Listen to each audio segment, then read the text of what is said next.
बेटे हनुमान जी महाराज की, प्रयागराज भूमि की, त्रिवेणी मैया की।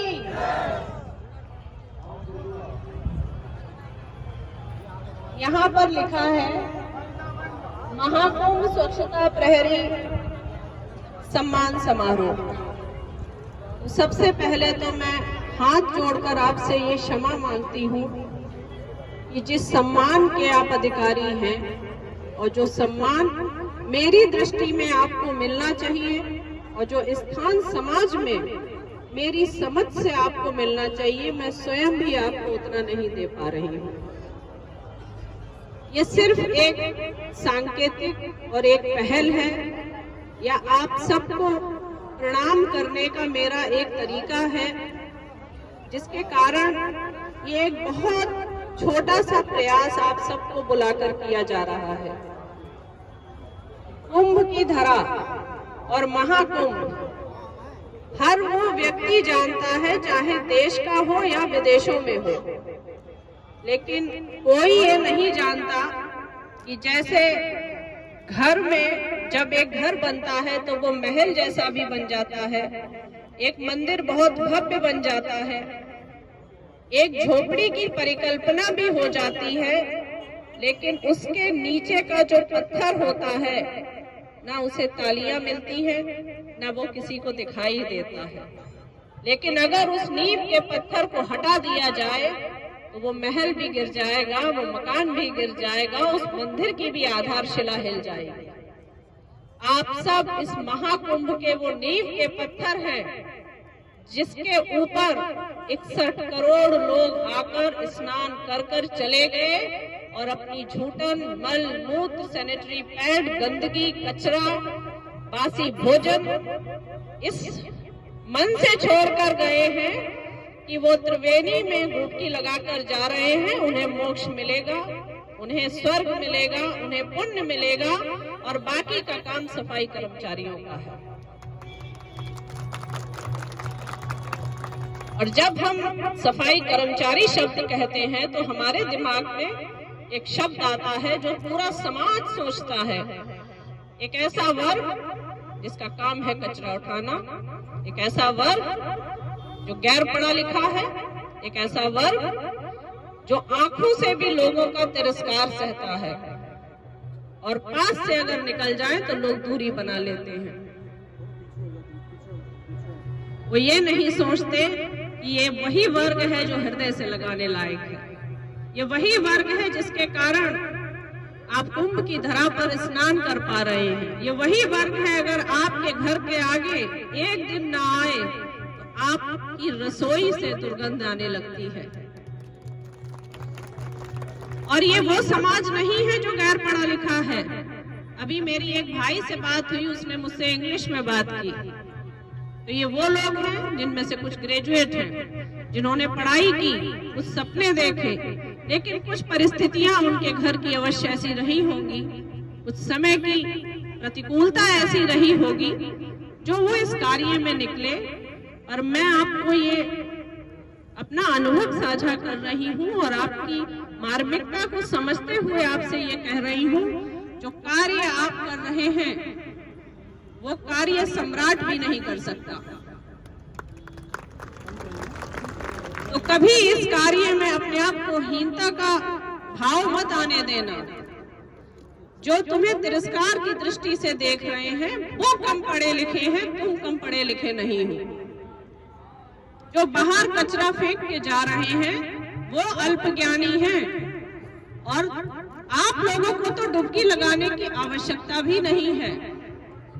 आपकी डुबकी तो देवता स्वयं ऊपर लगा रहे होंगे आपको प्रणाम करने के लिए। तो ये छोटी सी पहल मैंने की है कि आपको मैं व्यक्तिगत बुलाकर प्रणाम करूं, और शायद इस पहल में भी आपको आज परेशानी हुई क्योंकि कहीं और भी आप बहुत देर से बैठे रहे, तो बहुत समय मैं नहीं लूंगी। पर अपने बच्चे का भी अगर हम मल धोते हैं तो एक समय के बाद या 10 बार धोने के बाद एक बार मन में हीनता आ जाती है। आप ऐसे साधक हैं, ऐसे तपस्वी हैं इस कर्म की भूमि पर, इस प्रयाग की धरा पर, जिन्होंने दूसरे के मल उठाए हैं और चेहरे पर शिकन नहीं आई है। आप लोग न जाने कितनों की माएँ हो और कितनों के पिता हो।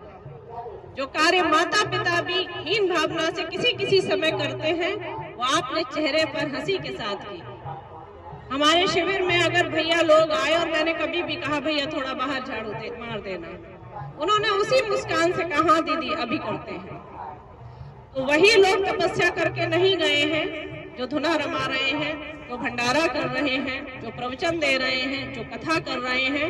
मैं इस महाकुंभ की भूमि से सभी को ये अवगत कराने जा रही हूँ कि कुछ साधक ऐसे भी हैं जो गुप्त रूप से अपनी साधना कर रहे हैं और सही मायने में वो अपना मोक्ष और अपना पुण्य इस धरा से कमा कर जाएंगे, क्योंकि उनकी सेवा निस्वार्थ है। अगर किसी को लगता है कि आप लोगों को सैलरी मिलती है, तो मैं उस व्यक्ति से ये अवश्य कहूंगी कि अगर आपको वो 8, 10, 15 हजार रुपए दिए जाएं, तो क्या आप किसी का मलमूत्र, गंदगी या किसी का फेंका हुआ सामान इस स्वाभिमान, इस तपस्वी भाई, इस मुस्कान के साथ उठा पाएंगे? शायद नहीं। तो जो सफाई कर्मचारी हैं वो भी मशीन नहीं है, वो भी मानव है। उनमें भी संवेदनाएं हैं, भावनाएं हैं। उन्हें भी कुछ खराब दृष्टि से देखी हुई आंखें समझ में आती हैं। उन्हें भी जब आप बचकर निकलते हो, तिरस्कार से देखते हो, हीनता से देखते हो, तो दुख होता है। अगर आप उनके लिए कुछ नहीं कर सकते हैं तो कम से कम प्रेम का भाव रखें, कृतज्ञता का भाव रखें, इस बात का भाव रखें कि आपका घर, आपका आंगन, आपका आश्रम, आपका मंदिर उन्हीं लोगों के द्वारा साफ हो रहा है। अगर वो रोज आपके घरों के बाहर, मंदिरों के बाहर का कचरा उठा के नहीं ले जाएंगे तो आपके देवता भी दुर्गंधित हो जाएंगे। तो जो देवताओं को भी सुगंध दे दे, ऐसे हैं हमारे सफाई कर्मचारी भाई। क्योंकि एक ऐसे मुख्यमंत्री इस समय उत्तर प्रदेश सरकार में हैं जो योगी भी हैं, वस्त्र से ही नहीं व्यवहार से भी, अपने राजसी कार्यों से ही नहीं अपने भाव से भी वो योगी हैं। शायद उनके अलावा कोई होता तो मैं ये निवेदन नहीं करती, पर मैं जानती हूँ वो हर वर्ग के बारे में सोचते हैं। तो आज इस आयोजन के माध्यम से मैं अपने सभी भाई बहनों मातृशक्ति के तरफ से आदरणीय योगी जी से ये निवेदन करूंगी कि सैलरी तो वो जो दे रहे हैं वो है ही, लेकिन विशेषकर सफाई कर्मचारी भाइयों के बच्चों की शिक्षा और स्वास्थ्य ये बिल्कुल मुफ्त होनी चाहिए।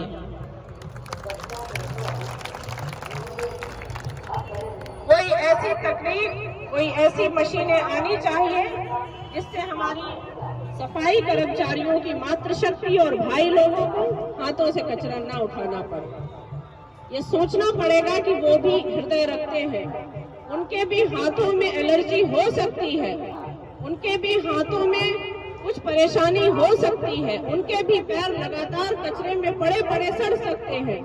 उसकी जवाबदेही सरकार को लेनी चाहिए और नई पीढ़ी जो आपके बच्चे हैं उनकी शिक्षा, उनका स्वास्थ्य एक सामान्य नागरिक के बच्चे का जो होता है, एक मध्यम वर्गीय समाज के बच्चों का जो होता है, वो बिल्कुल वैसा हो, ताकि जब वो स्कूल जाए, जब वो अस्पताल जाए, तो उसके मन में ये भाव नहीं आए कि मेरा पिता, मेरा भाई, मेरी माता झाड़ू लगाती है इसलिए मैं अच्छी शिक्षा नहीं पा रहा हूँ, अच्छा स्वास्थ्य नहीं पा रहा हूँ, या मुझे समाजहीन भावना से देखता है।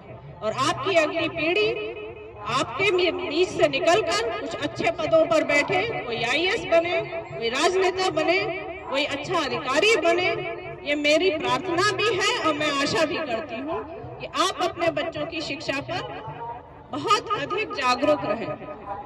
हालांकि मैं व्यक्तिगत ये मानती हूँ कि जो धर्म व्यवस्था है उसमें जो कर्म दिया गया है वो हर व्यक्ति के शरीर में वो विद्यमान है। हर व्यक्ति के शरीर में ब्राह्मण भी है, क्षत्रिय भी है, वैश्य भी है, शूद्र भी है। तो किसी एक वर्ग को हम ये नहीं स्थापित कर सकते हैं वो कैसा है। और मेरी आपसे भी एक व्यक्तिगत बहन की तरह गुजारिश है, निवेदन है, प्रार्थना है, अपने काम को कभी हीन मत समझना। मैं खुद नदियों से कचरा निकालती हूँ और मुझे माई का आंचल साफ करते हुए, उसमें से गंदे वस्त्र निकालते हुए दुख अवश्य होता है, पर ये अफसोस नहीं होता ये मेरा कार्य नहीं है। आप जिस जगह पर हैं, उस जगह पर आने को देवता तरसते हैं। आप उन सब लोगों से ऊपर हैं, क्योंकि उस धरा को स्वच्छ करने का अधिकार किसी सरकार, किसी शासन, किसी साधु संत ने नहीं दिया है। आपको लेटे हनुमान जी और त्रिवेणी माँ की कृपा ने ये दिया है कि आओ बच्चों मेरा आंचल साफ करो।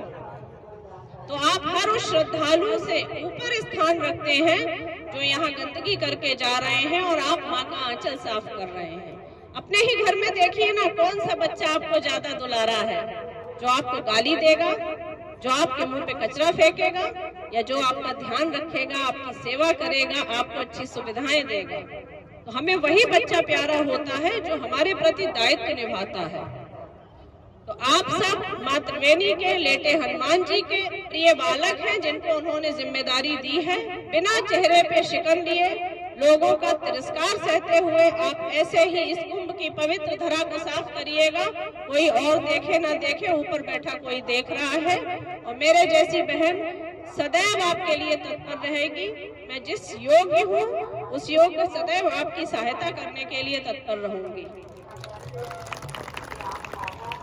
पाटिल जी जो बड़े भाई की तरह हैं, मैं उनका धन्यवाद कहूंगी, जिनके कारण आप सब लोग सामूहिक रूप से थके होने के बाद भी आ पाए, और मैं उन्हें ये समझा पाई कि मैं कुछ देने योग्य नहीं हूँ, और एक प्रणाम व्यक्तिगत रूप से भाई लोगों को और मातृशक्ति को बुला के करना चाहती हूँ।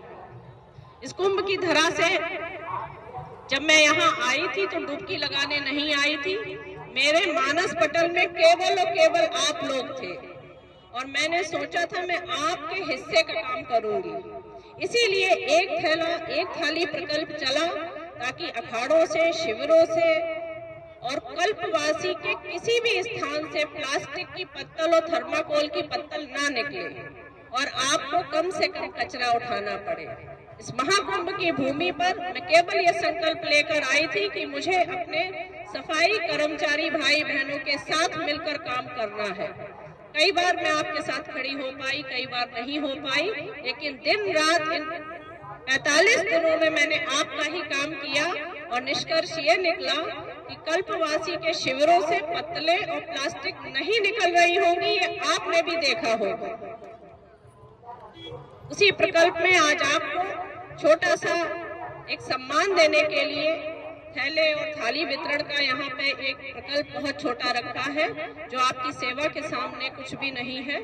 एक एक पौधा सांकेतिक दे रही हूँ, ताकि आप अपने आने वाली पीढ़ी को ये समझाएं कि पौधा लगाना आवश्यक है, नदियों का संरक्षण आवश्यक है, और ये पौधा कुंभ की भूमि से मंत्र से अभिमंत्रित है। वो आपके घरों में जाएगा तो वो आपको सुख, शांति, आनंद, शिक्षा, स्वास्थ्य, साधना देगा। इस प्रार्थना के साथ मैं आपको दे रही हूँ। यहाँ पत्रकार भाई बैठे हैं, और अगर मैं पत्रकार शब्द हटा दूं तो मुझे कभी भी ये नहीं लगा वो पत्रकार थे, वो सिर्फ मेरे भाई थे। मैंने 1% काम किया या 100% काम किया, मेरे पीछे वो हिमालय की तरह खड़े रहे, ये कहकर कि दीदी हम साथ हैं। अगर आप सब नहीं होते तो ये सेवा शून्य ही रहती, इसको विस्तार नहीं मिलता, मैं लोगों तक पहुंचा नहीं पाती। मेरे प्रकल्प में आप सब प्रेम, स्नेह, सम्मान, आशीर्वाद देते रहे। इन्हीं शब्दों के साथ मैं अपनी वाणी को विराम देती हूँ। हर हर गंगे, हर हर गंगे, त्रिवेणी मैया की, लेटे हनुमान जी महाराज की। चाहूंगी कि त्रिपाठी जी अपनी कुछ बात